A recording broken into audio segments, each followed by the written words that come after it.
Hello, jumpa lagi dengan Ibu masih di pembelajaran sejarah, yaitu sejarah wajib untuk kelas 11. Seperti yang kamu lihat, kita akan membahas tentang kedudukan Jepang di Indonesia. Di minggu-minggu sebelumnya kita membahas bagaimana kebangkitan nasional di Indonesia, yang adanya gerakan pemuda, organisasi kebangsaan, bahkan ada yang disebut dengan Sumpah Pemuda. Oke, kita bahas. Ini adalah keadaan di perang di Asia Pasifik, yaitu Amerika Serikat atau blok sekutu melawan blok sentral atau Jepang, Jerman, itu satu sekutu, satu blok, yaitu blok sentral, sedangkan Amerika, Prancis, dan lain-lain itu adalah blok dari sekutu. Inilah keadaan perang di Pearl Harbor, di mana Jepang membom pangkalan kapal Amerika Serikat. Oke, kita bahas latar belakang Jepang menguasai Indonesia. Yang pertama itu ada modernisasi Jepang.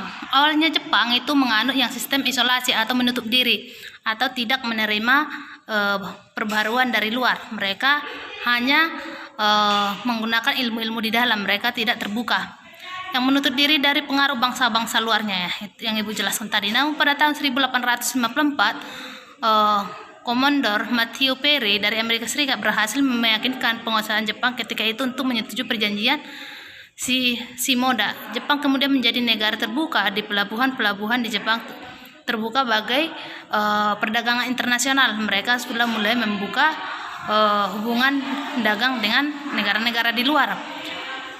Perkembangan Jepang ini semakin terarah setelah diadakannya restorasi Meiji atau perubahan Meiji.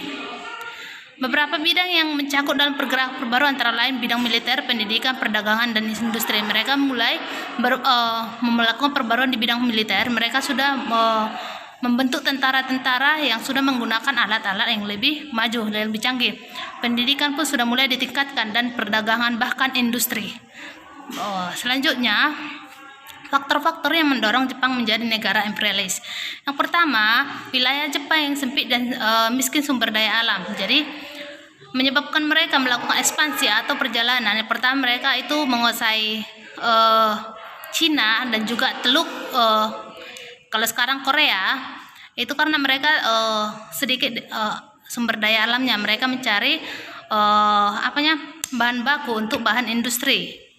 Yang kedua, adanya perkembangan industri yang begitu pesat, butuh daerah pemasaran dan bahan mentah. Jadi ketika mereka sudah mengalami perbaruan, ketika mereka sudah melakukan restorasi Meiji, mereka sudah maju dalam bidang industri, pendidikan, dan lain-lain.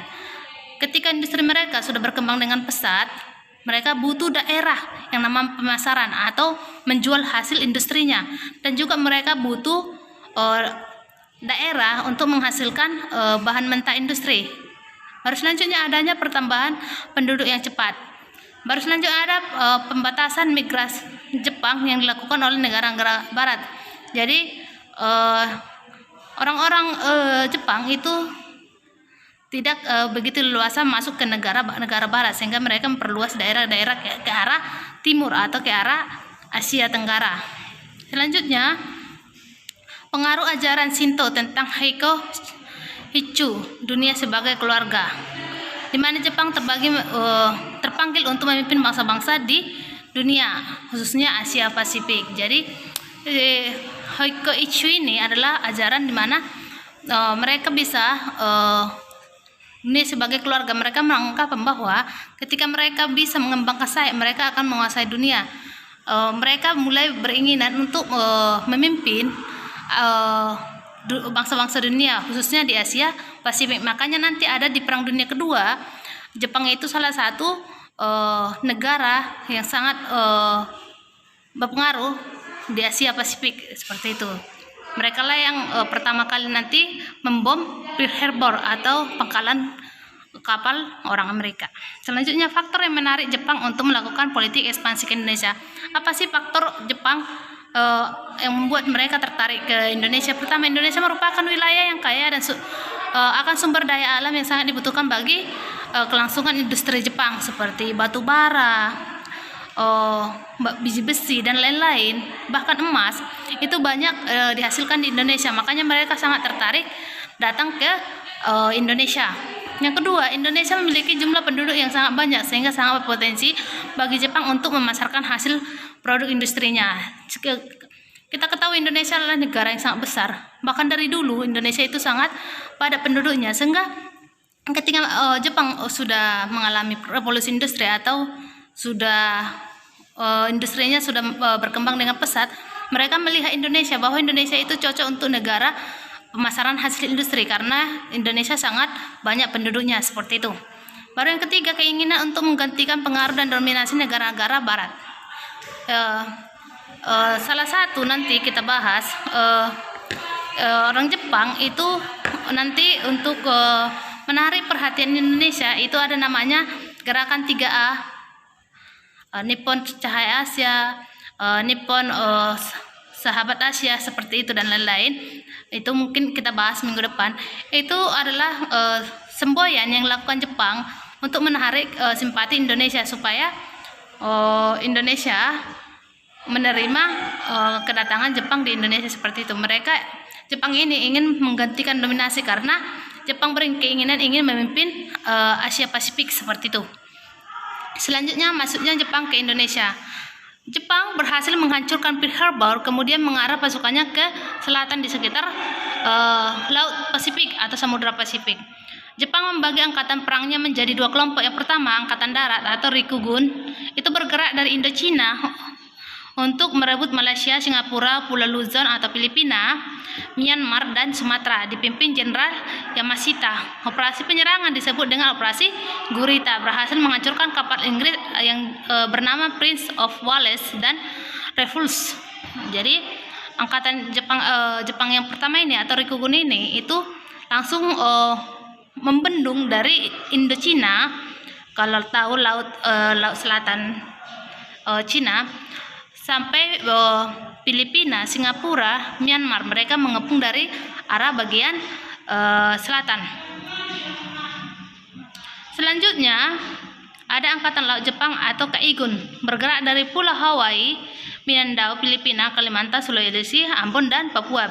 Mereka bergerak dari arah timur, seperti itu. Mereka mengepung dari arah timur. Indonesia merupakan salah satu target di kawasan selatan yang saat itu berada di bawah kekuasaan Belanda. Pada 11 Januari 1942, Jepang berhasil mendarat di Tarakan, Kalimantan Timur. Tarakan ini merupakan penghasil minyak utama di Indonesia. Karena tujuan utama dari Jepang datang ke Indonesia itu melebarkan sayapnya untuk mencari penghasil bahan mentah dan juga sebagai daerah perdagangan hasil industri. Makanya mereka langsung ke Tarakan, yaitu sumber bahan mentah minyak bumi. Selanjutnya komandan Belanda menyerah pada tanggal 12 Januari 1942 kepada Jepang. Pada tanggal 24 Januari 1942, Jepang itu berhasil menduduki Balikpapan, merupakan sumber minyak yang kedua. Baru tanggal 9 Januari 1942, mereka berhasil mendarat di Pontianak. 3 Februari di Samarinda, 5 Februari di Kota Bangun, bahkan sampai 16 Februari itu sudah berhasil di Palembang karena sebagai sumber minyak yang dikuasai kemudian Jawa. Jadi mereka bergerak itu awalnya semua di daerah-daerah penghasil bahan mentah seperti tadi tambang minyak, biji besi dan lain-lain yang bisa mereka gunakan sebagai bahan mentah industri mereka. Ini kapan sih Belanda menyerah kepada Jepang? Belanda menyerah pada Jepang itu di Batavia 5 Maret 1949 dan di Bandung 8 Maret 1942. Pasukan Belanda Jawa menyerah kepada Panglima Bala Tentara Jepang Imamura di Kalijati, Subang 9 Maret 1942. Kenapa Belanda menyerah? Karena saat itu Belanda itu dibawa atau di golongan kelompok sekutu, sehingga mereka seketika Perang Dunia II terjadi dan sekutu kalah ketika Jepang membom atom Pearl Harbor atau pangkalan kapal Amerika Serikat. Itu sekutu mengalami kekalahan karena banyak persenjataan, bahan makanan dan lain-lain itu sudah mulai berkurang, sehingga mereka harus menyerah seperti itu. Selanjutnya minggu depan kita akan membahas tentang bagaimana cara Jepang menarik simpati Indonesia supaya Indonesia menerima mereka. Nanti kita mulai dari gerakan 3A dan lain-lain. Oke, sampai di sini Ibu jelaskan. Sampai jumpa di pertemuan selanjutnya. See you.